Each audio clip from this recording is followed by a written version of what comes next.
ብዙ እህቶቻችንን እንመለከታለን ሶሻል ሚዲያ ላይ ቭሎግ ሰሪ ሆናላችሁ ይጠቅማቸዋል። እዚህ ቲክቶክ ሚዲያ ላይ ትዳር እናጋባለን የሚሉ ሰዎች አገናኝተዋታል። እዚሁ ቲክቶክ ላይ እና ቪዲዮና ፎቶሽን ላኪልኝ ብሏት አገባሻለሁ ብሏት ኦኬ አለች። ከዛ ከተስማማች በኋላ በጉዳዩ ላይ ፎቶና ቪዲዮ ከላከች በኋላ ላይ እንትን ይለውና ዝም ይላታል።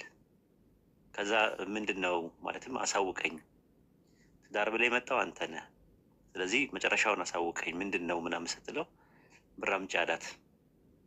እንዴ ብር ለምን አመጣለሁ ምናምን ስትለው ብር ማምጣት አለብሽ 200 ሺህ ብር ማምጣት አለብሽ አላት። ምንም በተመለከተ ነው ማመጣው አልሰጥህም አለችው። እንግዲያውስ እንደዛ ከሆነ ሶሻል ሚዲያ ላይ ፎቶሽንና ቪዲዮሽን ለቃለሁ አላት። ያው ሸሪያው ይፈቅድልኛል ብሎ ተሸፋፍና የነበረችው ልጅ እንድትገለጽ አድርጎ ጸጉሯ እንድትታይ አድርጎ ጸጉሯ የተከፈተችበትን ቪዲዮ ቀርጻ ላከችለት ማለት ነው ለማየት። በዚህ ደረጃ ብልግና እየተሰራ ነው ያለው። ትዳር እናጋባለን እያሉ ብዙ ሰዎች የሰው ሕይወት እያበላሹ ነው እና በጣም ያሳዝናል። እንዲህ አይነት ነገሮች እየተደረጉ ነው ያሉት። አንድ መላ ቢበጅበት ጥሩ ነው። ያጀማ እዚህ ኦንላይን ላይ እናጋባለን በቴሌግራምም ሆነ በቲክቶክ ወይም ደግሞ በፌስቡክ በየትኛው ሚዲያ እናጋባለን ብሎ የሚነሳ ሰዎች ከበስተኋላቸው ሌላ አጀንዳ ነው ያላቸው። የሰው ሕይወት እየተበላሸ ነው። የሰው ሕይወት እየተቀጠፈ ነው። የእህቶቻችን ሕይወት እየተቀጠፈ ነው። ስለዚህ ለዛውም ያንን ነገር ለማድረግ ብር ይከፍላሉ። ሁላ ቀብድ ማለት ነው። ወንድና ሴት እናገናኛቸዋለን ክፈሉ እየተባሉ ብሩ ላይ ይከፍላሉ እነዚህ ሰዎች ማለት ነው። ብራቸውንም ከፍለው ከዛ በኋላ ደግሞ አይተዋወቁም። ለመተዋወቅ ተብለው በውስጥ ለውስጥ ያወራሉ። ቪዲዮ ላኪ ፎቶ ላኪ ይባላል። ፎቶና ቪዲዮ ይላካል።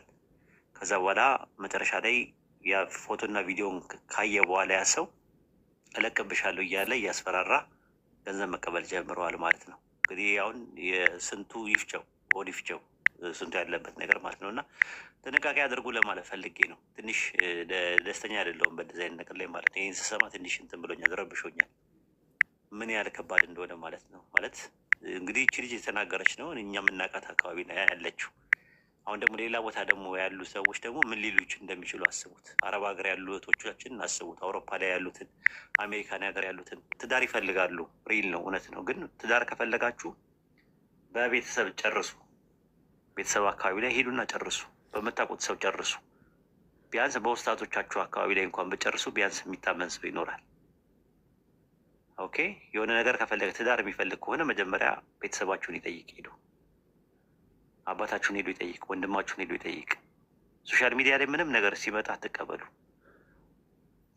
እንዲህ አይነት ነገር ከመታመም በላይ ትልቅ ነገር የለም፣ ህመም የለም። እና ጥንቃቄ አድርጉ ለማለት ፈልጌ ነው። አፎን አጉል ሰዓት ላይ ነው እንትን ያልኩት ማለት ነው። ኢብራሂምዬ አብሽር ኡስታዝ፣ ትልቅ ነገር በጣም ያሳዝናል። ብዙ እህቶቻችንን እንመለከታለን ሶሻል ሚዲያ ላይ ቭሎግ ሰሪ ሆነዋል።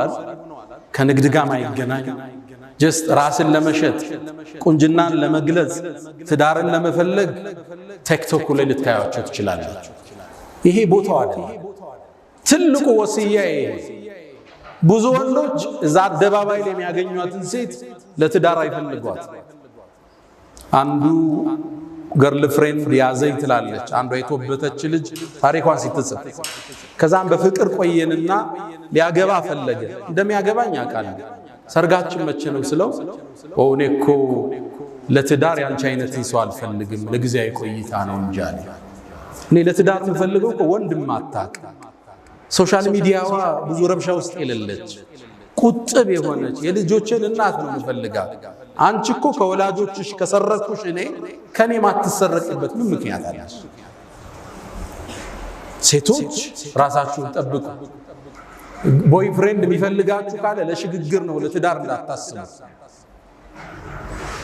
ሌላኛው አንዱ ቦይፍሬንድ አውሎ ቆይ ከዛ እንጋባ ስትለው አንቺ ሙእሚን ነሽ አላት። አዎ አለች። ኢነመል ሙእሚኑነ ኢኽወቱን አላት ይባላል። ታዲያ ሙእሚኖች እኮ ወንድማማች ናቸው አላት። እኔና አንቺ ፋሚሊ ነን እንጂ ባለትዳር መሆን አንችልም።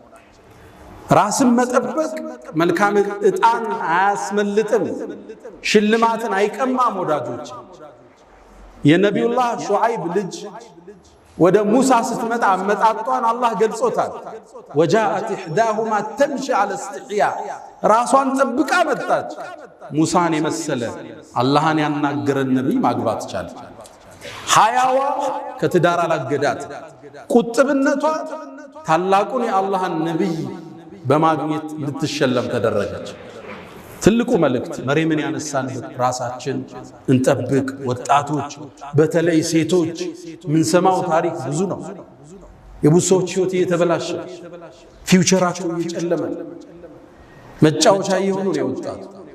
ራስን መጠበቅ ለቁም ነገር እስኪደርሱ ቤተሰብ ሸልሞ እስኪድራችሁ ድረስ